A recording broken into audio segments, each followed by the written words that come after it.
બાણાસુર ઓખા હરણનું મહત્વનું એક પાત્ર, ઓખાના પિતા.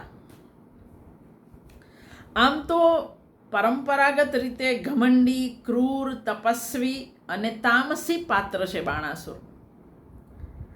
એનું આલેખન પણ લગભગ પ્રેમાનંદે જે રીતે પરંપરામાં છે એ જ રીતે કર્યું છે, બહુ બદલ્યું નથી. પૂર્વ કથામાં જે એના વાંઝિયાપણાની ને સંતાન પ્રાપ્તિની જે કથા છે એ એણે છોડી દીધી છે પ્રેમાનંદે, કારણ કે ઉષાની ઓખા એની પણ એ પૂર્વ કથા છે.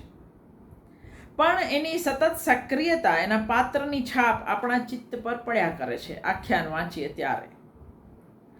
સર્વજીત થવા એટલે કે અજેય થવા એ શંકરનું આકરું તપ કરે છે. શક્તિવંત 1000 હાથ મેળવે છે અને ચક્રવર્તી બને છે. હવે કોઈ લડનાર નથી એવો રઘવાટ અભિમાનની પરાકાષ્ઠાએ પ્રગટતી એની મૂર્ખાઈમાં પરિણમે છે. ને ફરી એ શિવને આરાધે છે. તમે વઢો કાં વડનાર આપો, કાં તો મારી સાથે તમે લડો અને નહીતર કોઈ લડનારો આપો, કારણ કે મારી આ તાકાતનું કરવું શું. તમે વઢો કાં વઢનાર આપો એવું એ માંગે છે, અને જે વરદાન મળે છે એ હકીકતે શાપ રૂપે મળે છે. અગાઉ મેળવેલા 1000 હાથ છેદનારો વઢનાર મળશે. તે મારી પાસે એક વરદાન 1000 હાથનું માંગ્યું છે ને, એ વાઢી નાખે એવો વઢનાર એટલે લડનારો મળશે. અને ધર્મ ધજા તારી અકસ્માત તૂટી પડશે એ એનો સંકેત હશે. ત્યારે માનજે કે તારી હાર નજીક છે. એ શિવ વચનમાં વિધિની વક્રતા રહેલી છે. બાણની હાસ્યાસ્પદતા પણ એ પ્રગટ કરે છે. પ્રેમાનંદે તો માત્ર પરિસ્થિતિ વર્ણન જ કર્યું છે, પણ ત્રીજા કડવાની છેલ્લી એક પંક્તિમાં શક્તિમંત અભિમાનીના મનમાં કાયમ વસી જતું ભયભીતપણું ચિત્રાત્મક રીતે પ્રેમાનંદ આલેખે છે. બાણાસુર પછે અહર્નિશ તે ધર્મ ધજા સામું જોઈ રહે.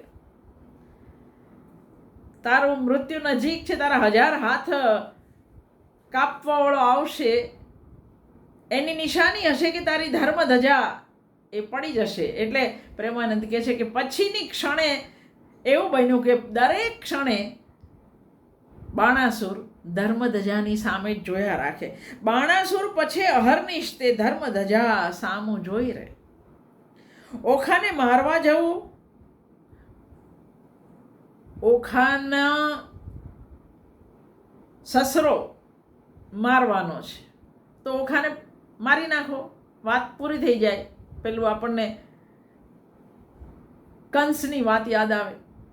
ઓખાને મારવા જાય છે, પણ નારદ એને સમજાવે છે કે એના કરતાં તો એને પરણાવ જ નહીં ને, એક દંડિયા મહેલમાં પૂરી દે. એ એવું કરે છે, પણ ચિત્રલેખા અનિરુદ્ધને હરણ કરીને લઈ આવે છે. શૌર્યપૂર્વક યુદ્ધ કરે છે.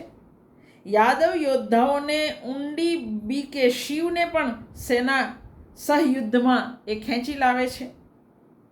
રાક્ષસ નારીઓને પણ યુદ્ધના મેદાનમાં લાવી આતંક ફેલાવે છે. આ બધામાં બાણાસુરની પોચટતા અને જાત પ્રત્યેનો અવિશ્વાસ પ્રગટ થાય છે. હાથ કપાતા એ હાર કબૂલી લે છે અને ઓખા અનિરુદ્ધનો સંબંધ પણ સ્વીકારી લે છે. એનો એક પણ ઉદ્ગાર પ્રતિભાવ અહીં કવિ મૂકતા નથી. એમાં એ નર્યા લાચાર પાત્ર રૂપે આપણા મન પર એક છાપ છોડી જાય છે. કોઈ મહાન પાત્રની છાપ એ છોડતો નથી. અન્ય પાત્રમાં કોઈ ખાસ ધ્યાન પાત્ર બન્યું નથી. પ્રધાન કૌભાંડ, નારદ વગેરેની ભૂમિકા કેવળ કર્તવ્યપરક છે.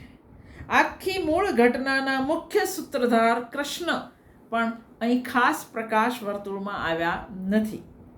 અનિરુદ્ધ હરણની ચિંતા પર ગરકાવ સૌને એ આશ્વાસન આપે છે કે કુળદેવીની ઈચ્છા એવું કહીને બધાને ઠંડા પાડે છે. એમાં એમની યુક્તિનો ખ્યાલ આવી જાય છે.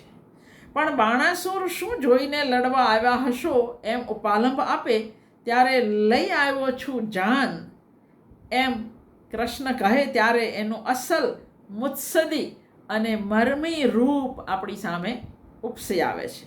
બસ પણ આવું એકાદ રેખામાં જ થાય છે. બાકી તો યુદ્ધના મેદાનમાં કૃષ્ણ અને શંકર પરાક્રમી વીર કરતા તો દૈવી શક્તિવાળા ઈશ્વર છે. યુદ્ધનું એક સમૂહ ચિત્ર ઉપસે છે. એમાંના કોઈ પાત્ર ઉપસી આવતા નથી. એક સમુદાય ચિત્ર તરીકે યુદ્ધના મેદાનમાં આવતી આસુરી માયાવાળી રાક્ષસીઓ, એમાં બાણની માતા પણ ઉમેરાય છે. એમના વિવિધ વિરૂપોથી ધ્યાન ખેંચે છે. આ બધા ટાઈપ કેરેક્ટર, જાતિગત પાત્ર જેને કહીએ, એના વિલક્ષણ ચિત્રો પ્રેમાનંદ રણયજ્ઞ,